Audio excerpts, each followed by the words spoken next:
Assalamualaikum warahmatullahi wabarakatuh. Perkenalkan, nama saya Nur Halimah dengan NIM 250201010164 dari kelas MJ 105, Program Studi Manajemen PJJ S1. Pada kesempatan ini, saya akan mempresentasikan hasil pengerjaan ujian akhir semester mata kuliah Matematika Ekonomi dan Bisnis. Pada presentasi ini, saya akan membahas beberapa soal yang berkaitan dengan turunan fungsi, laba maksimum, biaya, surplus konsumen, hingga optimasi menggunakan metode Lagrange.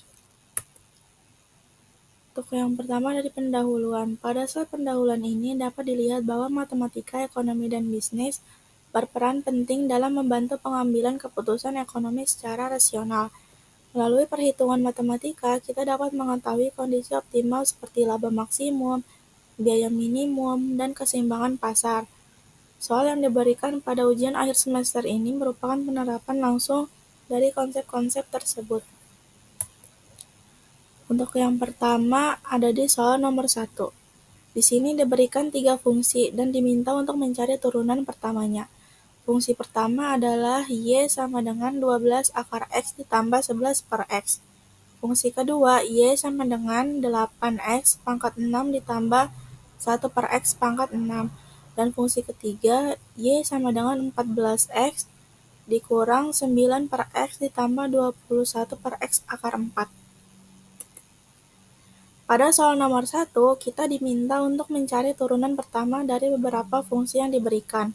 Untuk mempermudah proses penurunan, setiap fungsi terlebih dahulu saya ubah ke dalam bentuk pangkat. Fungsi nomor 1. Fungsi pertama adalah Y sama dengan 12 akar X ditambah 11 per X. Angka pertama, fungsi ini kita ubah ke dalam bentuk pangkat. Akar X dapat ditulis sebagai X pangkat setengah dan 1 per X dapat ditulis sebagai X pangkat minus 1. Sehingga fungsi berubah menjadi Y sama dengan 12X pangkat setengah ditambah 11X pangkat minus 1. Selanjutnya kita turunkan fungsi tersebut satu per satu. Turunan dari 12X pangkat setengah adalah 12 dikali setengah, sehingga menjadi 6X pangkat minus setengah. Kemudian turunan dari 11X pangkat minus 1 adalah 11 dikali minus 1, sehingga menjadi minus 11X pangkat minus 2. Jadi turunan pertamanya adalah Y aksen sama dengan 6X pangkat minus setengah dikurangi 11X pangkat minus 2. Jika dikembalikan ke bentuk akar dan pecahan, hasilnya menjadi Y aksen sama dengan 6 per akar X dikurangi 11 per X kuadrat. Fungsi nomor 2.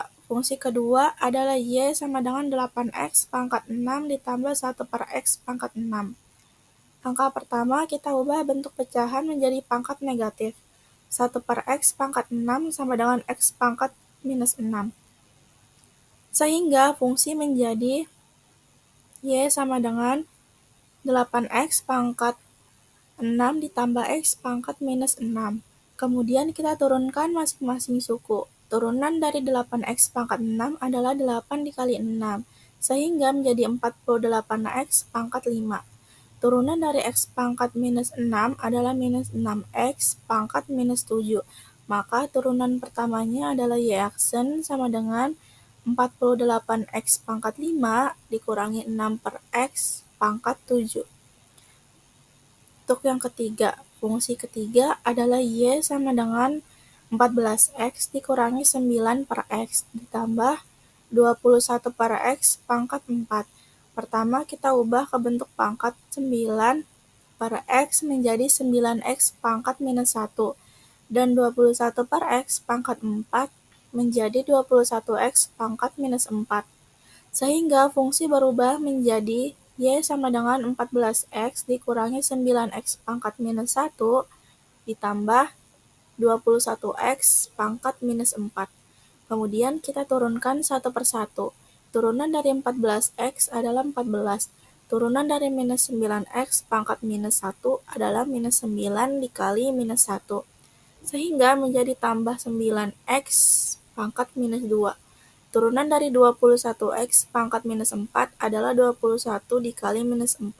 Sehingga menjadi minus 84X pangkat minus 5. Jadi turunan pertamanya adalah Y aksen sama dengan 14 ditambah 9 per X kuadrat dikurangi 84 per X pangkat 5. Untuk yang selanjutnya ada di soal nomor 2. Pada soal nomor 2, kita diminta menentukan laba maksimum yang diperoleh perusahaan. Diketahui fungsi permintaan, yaitu P sama dengan 6.000 dikurangi 3Q. Kemudian, fungsi biaya perusahaan adalah C sama dengan Q pangkat 3 dikurangi 69Q kuadrat ditambah 5.520 Q ditambah 8.000. Dari data tersebut, kita diminta menentukan laba maksimum yang bisa diperoleh perusahaan. Langkah pertama yang saya lakukan adalah mencari fungsi penerimaan total atau disingkat TR. Rumus penerimaan total adalah harga dikali jumlah barang atau P dikali Q. Karena P sama dengan 6.000 dikurangi 3Q, maka TR menjadi 6.000 dikurangi 3Q dikali Q. Jika dikalikan, hasilnya adalah TR sama dengan 6.000Q dikurangi 3Q kuadrat. Setelah itu, kita bentuk fungsi laba yang rumusnya adalah laba sama dengan penerimaan total dikurangi biaya atau P sama dengan TR dikurangi C. Selanjutnya, kita masukkan fungsi TR dan fungsi biaya ke dalam rumus laba.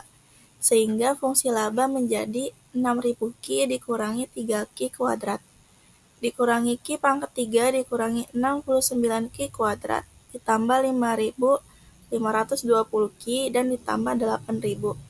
Setelah disederhanakan, diperoleh fungsi laba minus Q pangkat 3 ditambah 66Q kuadrat ditambah 480Q dikurangi 8.000.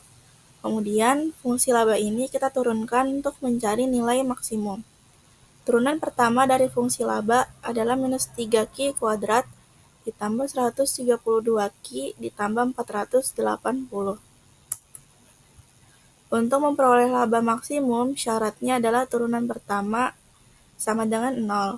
Maka diperoleh persamaan minus 3Q kuadrat ditambah 132Q ditambah 480 sama dengan 0.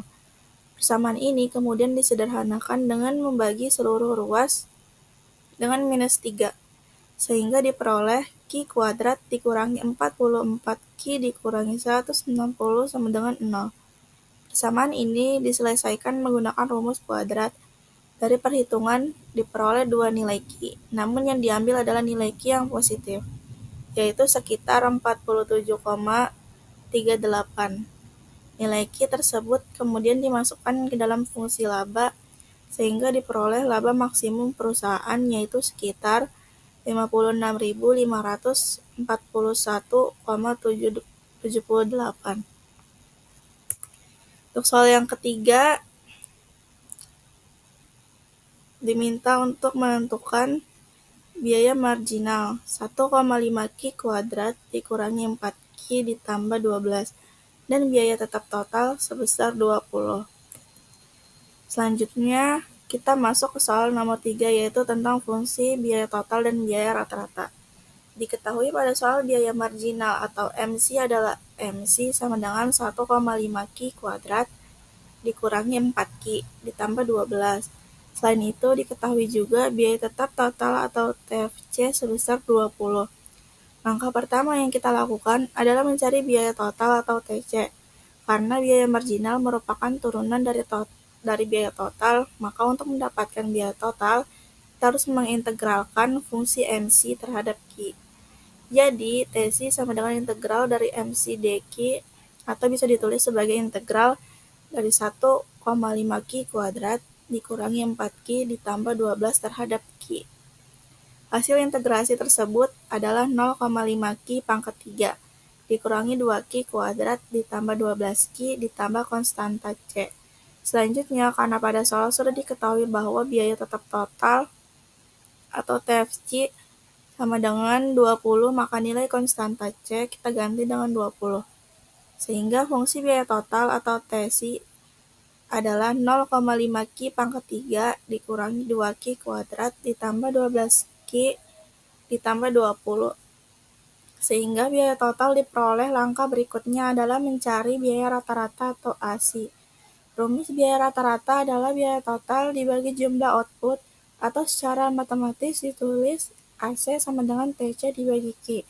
Dengan demikian, fungsi biaya rata-rata dapat diperoleh dengan membagi fungsi biaya total tadi dengan Q. Untuk soal yang keempat, yaitu surplus konsumen. Fungsi permintaannya adalah P sama dengan 15 dikurangi Q. Dan fungsi penawarannya P sama dengan 3 ditambah 0,5 Q. Keseimbangan pasar terjadi saat permintaan sama dengan penawaran. Dari perhitungan diperoleh Q sama dengan 8 dan harga keseimbangannya adalah 7. Surplus konsumen dihitung dengan rumus setelah dikali Q dikali selisih harga maksimum dan harga pasar. Hasilnya adalah 32. Untuk soal yang kelima, diberikan fungsi biaya rata-rata 25 dikurangi 8Q ditambah Q kuadrat. Diminta menentukan biaya marginal. Biaya total diperoleh dengan mengalikan biaya rata-rata dengan Q. Hasilnya 25Q dikurangi 8Q kuadrat ditambah Q pangkat 3. Kemudian biaya marginal diperoleh dengan menurunkan fungsi biaya total tersebut. Hasilnya adalah 25 dikurangi 16Q ditambah 3Q kuadrat. Untuk yang terakhir, soal nomor 6 membahas optimasi laba dengan metode Lagrange. Fungsi tujuan adalah 290x1 dikurangi 7x1 kuadrat ditambah 170x2 dikurangi 4x2 kuadrat. Dengan kendala 30x1 ditambah 20x2 sama dengan 900. Untuk menyelesaikan soal ini dibentuk fungsi Lagrange, kemudian dilakukan turunan parsial terhadap x1, x2, dan lambda. Dari hasil perhitungan diperoleh solusi optimal, yaitu x1 sama dengan 20 dan x2 sama dengan 15, yang memenuhi kendala dan memberikan nilai maksimum. Dari seluruh soal dapat disimpulkan bahwa turunan dan optimasi sangat penting dalam analisis ekonomi. Dengan pendekatan matematika, keputusan bisnis dapat diambil secara lebih rasional dan terukur. Demikian presentasi yang dapat saya sampaikan. Semoga penjelasan yang diberikan dapat dipahami dengan baik dan bermanfaat. Terima kasih atas perhatiannya. Mohon maaf apabila terdapat kekurangan dalam penyampaian. Assalamualaikum warahmatullahi wabarakatuh.